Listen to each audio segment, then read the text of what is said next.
Welcome to B3 news. లక్ష్యం సమాజహితం. ఇక వార్తలకు వెళ్లే ముందు ముఖ్యాంశాలు.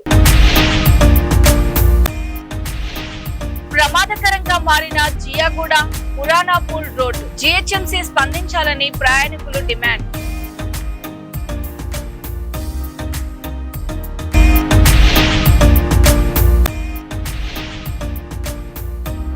నేను నీళ్లు ఇచ్చే పరిస్థితిలో లేను.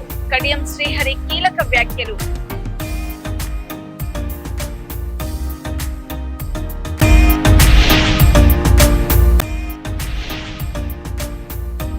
యూరియా కోసం క్యూలో రైతులు, ప్రభుత్వాన్ని ప్రశ్నించిన అన్నదాత.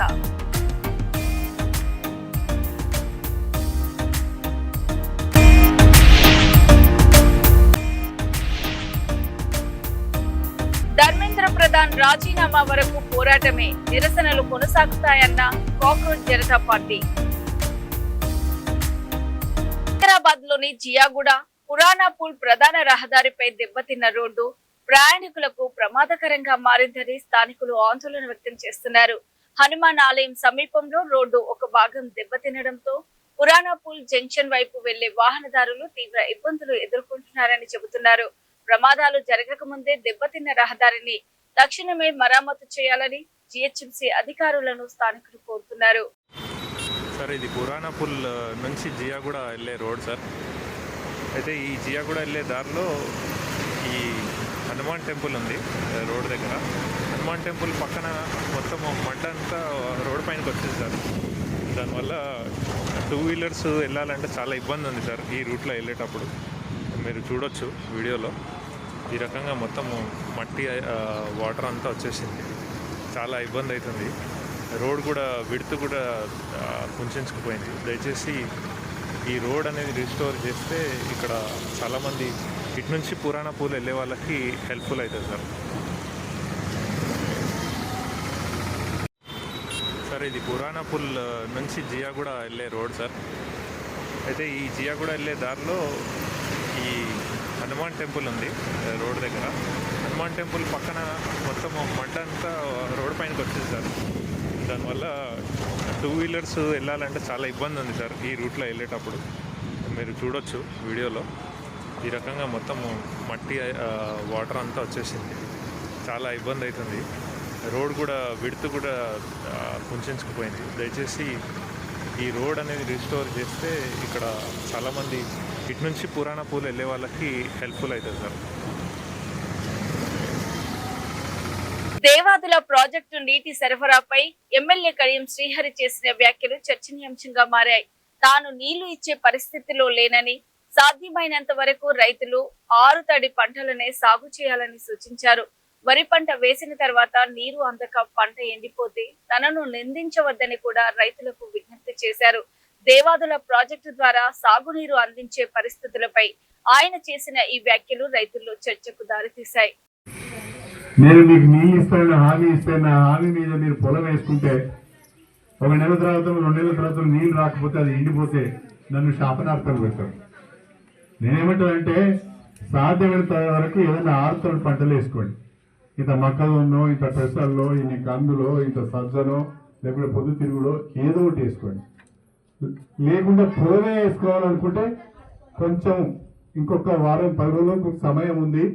మన అదృష్టం కలిసి వచ్చి వర్షాలు మంచిగా పడితే పొలం వేసుకోండి. కానీ తొందరపడి ఆగం కావద్దు. నేను నీళ్ళు ఇచ్చే పరిస్థితిలో ప్రస్తుతం లేను. నా ప్రయత్నం అంతా చేస్తున్నా. దేవాదుల నుంచి నీళ్లు తీసుకొస్తున్నా. అదేవిధంగా ఇక్కడ గణిరామారం రిక్రియేషన్ స్కీమ్ పనులు కూడా వేగంగా చేపిస్తున్నా. కాకపోతే ఈ సీజన్కు అది అందే పరిస్థితి లేదు. మళ్ళీ నేను మిగతా వాళ్ళ లెక్క మాటలు చెప్పి మీరు వేసుకోండి నేను నీళ్ళు తెస్తానని చెప్పిపోతే మీరు ఆగమవుతారు. కాబట్టి మిమ్మల్ని ఆగం చేయడం నా ఉద్దేశం కాదు. మిమ్మల్ని ఇబ్బంది పెట్టాను. ఏది ఏమైనా కూడా ఎంత మేరకు అయితే అంత మేరకు నీరు అందించే ప్రయత్నం చేస్తాను. కానీ మీరు కూడా ఆలోచించి పంటలు వేసుకోవాలని చెప్పి కోరుకుంటూ మా మధ్యలో గ్రామ ప్రజలందరికీ మరొకసారి నమస్కారం చెప్పుకుంటూ రైతుల సమస్యలను మాజీ ముఖ్యమంత్రి వైఎస్ జగన్మోహన్ రెడ్డి దృష్టికి ఓ పొగాకు రైతు తీసుకెళ్లారు. 1 కిలో పొగాకుతో సుమారు 1000 సిగరెట్లు తయారవుతాయని, మార్కెట్ లో వాటి విలువ 1000 రూపాయల్లో ఉంటుందని పేర్కొంటూ రైతులకు మాత్రం కిలో పొగాకుకు కేవలం 260 మాత్రమే చెల్లిస్తున్నారని ఆవేదన వ్యక్తం చేశారు. మద్యం దుకాణాల వద్ద రద్దీ లేకుండా చర్యలు తీసుకుంటున్న ప్రభుత్వం యూరియా వంటి ఎరువుల కోసం మాత్రం రైతులను క్యూలో నిలబెడుతుందని విమర్శించారు. రైతులకు గిట్టుబాటు ధరతో పాటు ఎరువులను సకాలంలో అందుబాటులో ఉంచాలని ప్రభుత్వాన్ని కోరారు. వాళ్ళు 1 కేజీ పొగాక్కి 1000 సిగరెట్లు తయారవుతాయి అన్న. 1000 సిగరెట్లు అని అంటే దాదాపు 100 ప్యాకెట్లు అన్న. 100 ప్యాకెట్లు అంటే ప్యాకెట్ 240 కాడికి 24,000 రూపాయలు మా కేజీ పొగాకుతో వాళ్ళు సంపాదిస్తున్నారన్న. అంటే మా క్వింటా పొగాకుతో వాళ్ళు 1 క్వింటా పొగాకు ధర అన్న 24,000 అంటే 1 కేజీ పొగాక్కి వాళ్ళు 24,000 సంపాదించి మాకు 260 రూపాయలు ఇవ్వడం అనేది ఎంతవరకు ధర్మం అన్న? ఈ ప్రభుత్వం, ఈ చంద్రబాబు నాయుడు గారు కార్పొరేట్ వాళ్ళకి అండగా ఉంటారు తప్ప రైతాంగాన్ని మాత్రం పట్టించుకునే పరిస్థితి లేదన్న. మీరు ముఖ్యమంత్రిగా ఉన్నప్పుడు అన్న ఈరోజు అన్న చెప్పినట్టు యూరియాకి మందు కట్టల దగ్గర, మందుల షాపుల దగ్గర బార్లు తీరుంటున్నారు, కానీ మద్యం షాపుల దగ్గర మాత్రం ఎక్కడ మనుషులు కనపడినట్లేదన్న. ఎందుకంటే సందుకి షాపులు పెట్టి వాళ్ళకి మద్యం నిలబడకూడదని చెప్పి మద్యం ఇస్తున్నారు. మా రైతన్నలు ఏం పాపం చేసుకున్నామని మా డబ్బులతో మేము మందు కట్టలు కొనుక్కోవడానికి వెళ్ళినా ఒక యాప్ క్రియేట్ చేసి నీకు 1 కట్టే, నీకు అరకట్టే అని చెప్పి మాకు అలాంటి పరిస్థితులు వస్తున్నాయన్న. మరి దీన్ని కూడా మీరు గ్రహించాలన్నా. మీరు ఢిల్లీలో కాక్రోచ్ జనతా పార్టీ చేపట్టిన నిరసనలు 34వ రోజుకు చేరుకున్నాయి. పార్టీ వ్యవస్థాపకుడు అభిజిత్ దీప్కే మాట్లాడుతూ సోనం వాంగ్చుక్ నిరాహార దీక్ష 26వ రోజుకు చేరుకుందని తెలిపారు. కేంద్ర మంత్రి ధర్మేంద్ర ప్రధాన్ రాజీనామా చేసే వరకు తమ ఆందోళన విరమించబోమని స్పష్టం చేశారు. అదే సమయంలో సోనం వాంగ్చుక్ దేశానికి ఎంతో అవసరమైన వ్యక్తి అని, ఆయన తన ప్రాణాలను పరంగా పెట్టకుండా నిరాహార దీక్షను విరమించేయాలని కోరారు. आज हमारे प्रोटेस्ट का 34th डे है. सोनम सर की हंगर स्ट्राइक का 26th डे. हमारा प्रोटेस्ट जैसे चला रहा था वैसे ही चलता रहेगा. हमारा प्रोटेस्ट तब तक वापस नहीं लिया जाएगा जब तक धर्मेंद्र प्रधान का इस्तीफा नहीं होता. और हम चाहते हैं कि सोनम सर अपना अनशन तोड़े, क्योंकि हम नहीं चाहते सोनम सर अपनी जान और धोखे में डाले. उनकी जिंदगी इस देश के लिए बहुत आज हमारे प्रोटेस्ट का 34th डे है. सोनम सर की हंगर स्ट्राइक का 26th डे. हमारा प्रोटेस्ट जैसे चला रहा था वैसे ही चलता रहेगा. हमारा प्रोटेस्ट तब तक वापस नहीं लिया जाएगा जब तक धर्मेंद्र प्रधान का इस्तीफा नहीं होता. और हम चाहते हैं कि सोनम सर अपना अनशन तोड़े, क्योंकि हम नहीं चाहते सोनम सर अपनी जान और धोखे में डाले. उनकी जिंदगी इस देश के लिए बहुत హైదరాబాద్ లోని చిలకలగూడ పోలీస్ స్టేషన్ పరిధిలో ఆస్తి వివాదం హత్యాయత్నానికి దారితీసింది.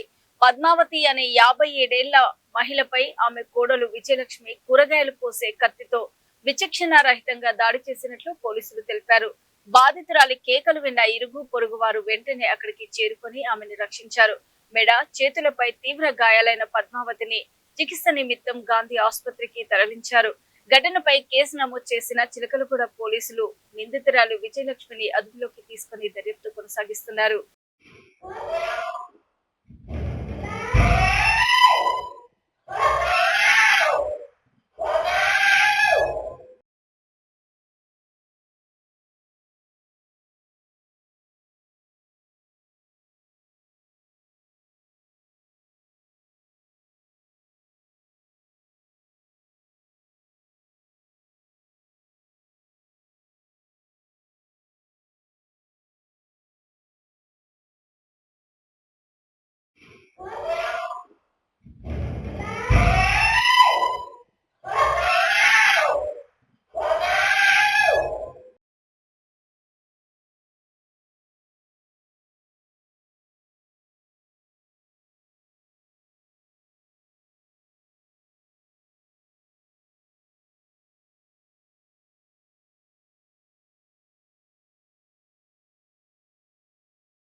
మాజీ మంత్రి సీదిరి అప్పలరాజు అరెస్టు నేపథ్యంలో ఆయన సతీమణి శ్రీదేవి చేసిన వ్యాఖ్యలు రాజకీయ చర్చకు దారితీశాయి.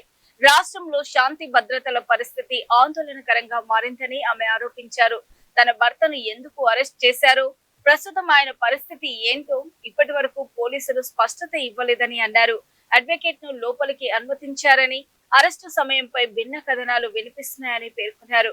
పెద్ద పెద్ద కేసులను హైలైట్ చేస్తూ ప్రజలను భయాందోళనకు గురి చేస్తున్నారని విమర్శించారు. అలాగే రోడ్డు ప్రమాదాల్లో మరణించే ప్రతి పేద కుటుంబానికి 10 లక్షల ఎక్స్గ్రేషియా ఇవ్వాలని ప్రభుత్వాన్ని కోరారు.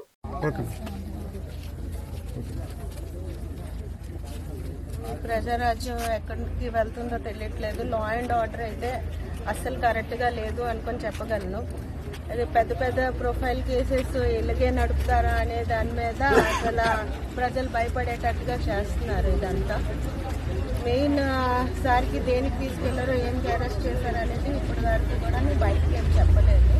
లోపల తీసుకొని వెళ్ళారు. మార్నింగ్కి కూడాను ఇంకా ఉంచుతారని చెప్తున్నారు. బాబుని తీసుకెళ్ళిన రోజు నుంచి కూడాను సార్కి అలాగే బ్యాక్ హ్యాండ్గా పోలీసు వాళ్ళు అలాగా వెనకాతలో వస్తూనే ఉన్నారు.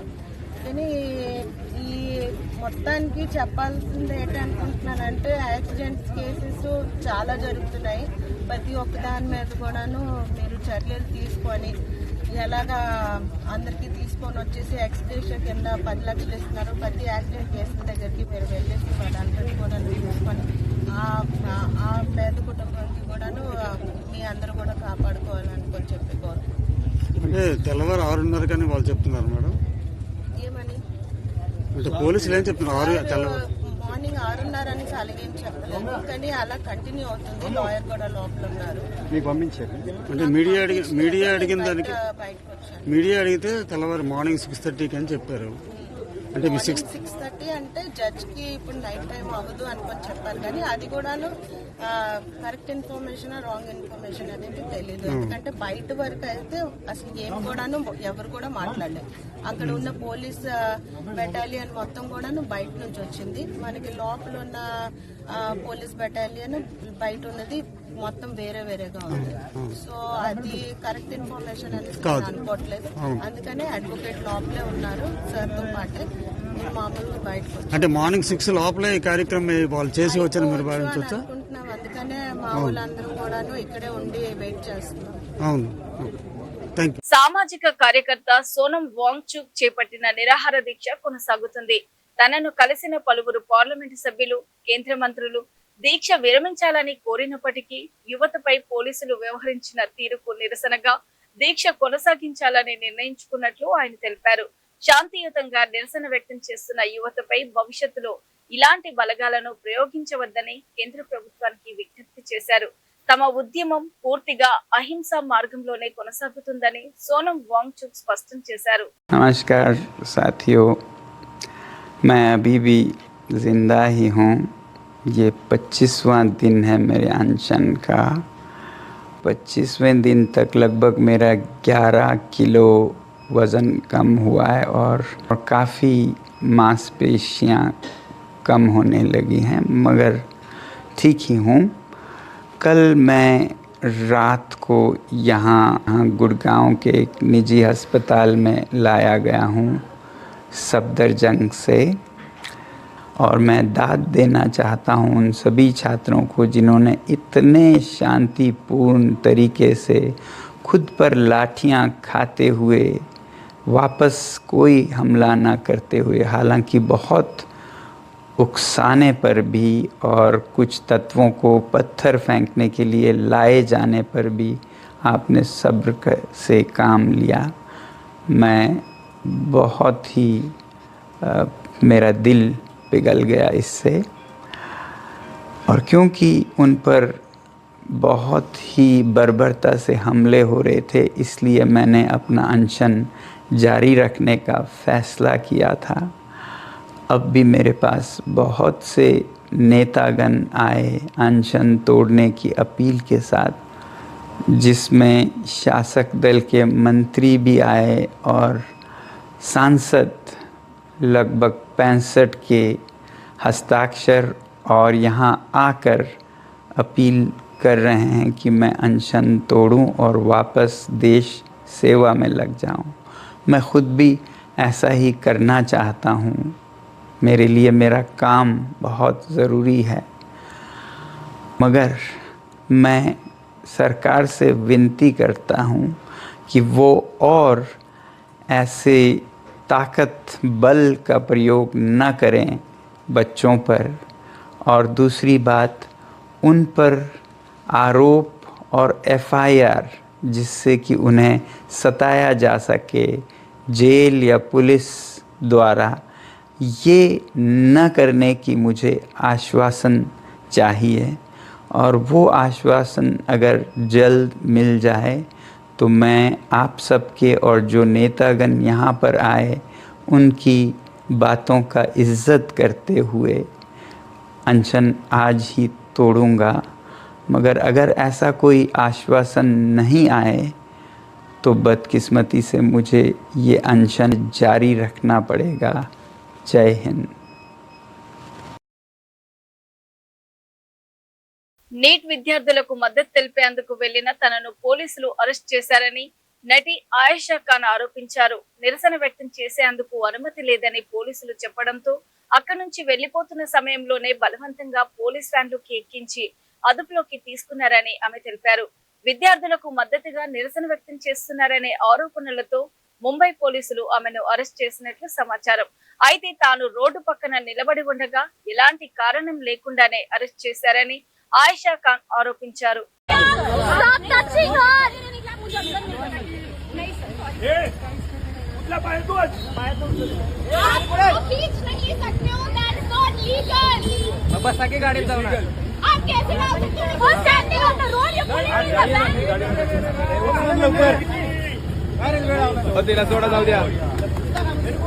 Let her go. शर्म आनी चाहिए सर. Very good बोल रहे हो आप. कुछ कर तो सकते नहीं आप देश के लिए.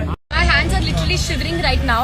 I have been detained in the police van just for standing on the road peacefully. I didn't say a word. I didn't even start the protest. I was just standing because my brother, my male friends were detained and we were just standing on the road. The van with no explanation. तानाशाही वाली सरकार है. They are not telling reason. कोई answer नहीं है. हम सिर्फ, मैं स्पेशली सिर्फ रोड पे खड़ी थी. मैंने तो कुछ बोला भी नहीं, शुरू भी नहीं किया कुछ बोलना. And I've been pushed by 4 to 5 women, left, right, center, just for standing on the road. Literally shivering right now. I have been detained in the police van just for standing on the road peacefully. I didn't say a word. I didn't even start the protest. I was just standing because my brother, my male friends were detained and we were just standing on the road. Me and 2 of my other female friends. Yes, please. मेरा आज practical है maths का and without any reason मुझे उठा लिया गया है यहाँ से और मेरा एग्जाम है, अगर मिस हो गया तो बड़ी प्रॉब्लम हो जाएगी. And you can see everyone is in the van with no explanation. तानाशाही वाली सरकार है. And they are not telling reason. कोई आंसर नहीं है. हम सिर्फ, मैं स्पेशली सिर्फ रोड पे खड़ी थी. मैंने तो कुछ बोला भी नहीं, शुरू भी नहीं किया कुछ बोलना. And I've been pushed by 4 to 5 women, left, right, center, just for standing on the road. Hi everyone, I am right now at the Worli police station. हम आज अपना सपोर्ट दिखाने के लिए to the NEET aspirants, to the students who have committed suicide, आज एक protest का हिस्सा बनना चाहते थे which was suppose to happen in Dadar at 4 PM. And हम जस्ट पहुंचे एंड सिर्फ रोड पे खड़े हुए. लिटरली हमने कुछ शुरू भी नहीं किया, कुछ बोला भी नहीं, नॉट अ सिंगल नारा, नथिंग वाज स्टार्टेड. एंड सिर्फ वहाँ आई थी मैं एंड एक सर आए, उन्होंने बोला आप प्रोटेस्ट नहीं कर सकते. तो हमने कहा ठीक है, ओके सर, बता दीजिए दूसरा और क्या रास्ता है. And before even we could have a conversation, they pulled my brother, they pulled my friend in to the van.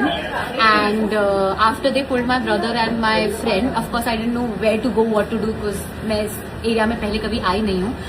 तो मैं सिर्फ खड़ी थी कि जाना कहाँ है. Me and 2 of my other friends and 15 police people, at least 10 men and 5 women came to us and they were like, you have to get into the van, you have to get into the van. And I'm simply asking कि क्यों? हम तो सिर्फ road पे खड़े हैं, हमने तो कुछ बोला भी नहीं है, कुछ शुरू भी नहीं किया है, ना हम कोई प्लाकार्ड दिखा रहे हैं, ना हम कोई नारा लगा रहे हैं. हम तो सिर्फ अपने भाई और अपने दोस्तों का वेट कर रहे हैं. Why are we being pulled in? There was no answer, nothing, and we were pulled. I've already shared that video on my story. I was pulled by 4 to 5 women.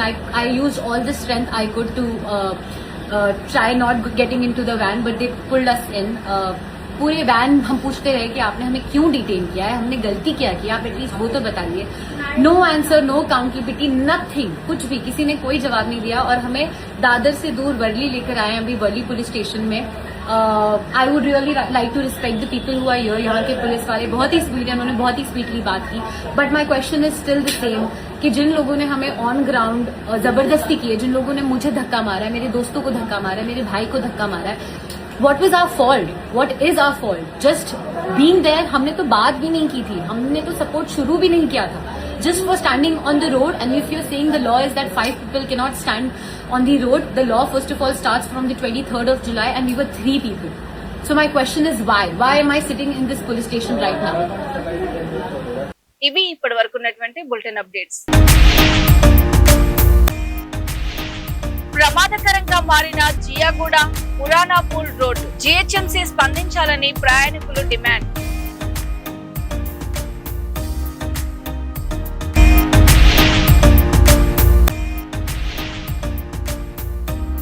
నేను నీళ్లు ఇచ్చే పరిస్థితిలో లేను, కడియం శ్రీహరి కీలక వ్యాఖ్యలు.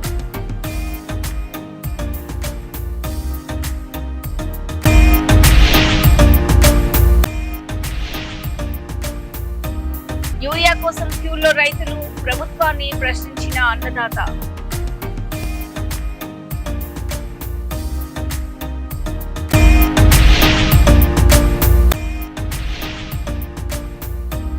ధర్మేంద్ర ప్రధాన్ రాజీనామా వరకు పోరాటమే, నిరసనలు కొనసాగుతాయన్న కాక్రోచ్ జనతా పార్టీ. మరో బులెటిన్ లో మళ్ళీ కలుద్దాం. అప్పటి వరకు చూస్తూనే ఉండండి V3 న్యూస్, లక్ష్యం సమాజ హితం. నమస్తే.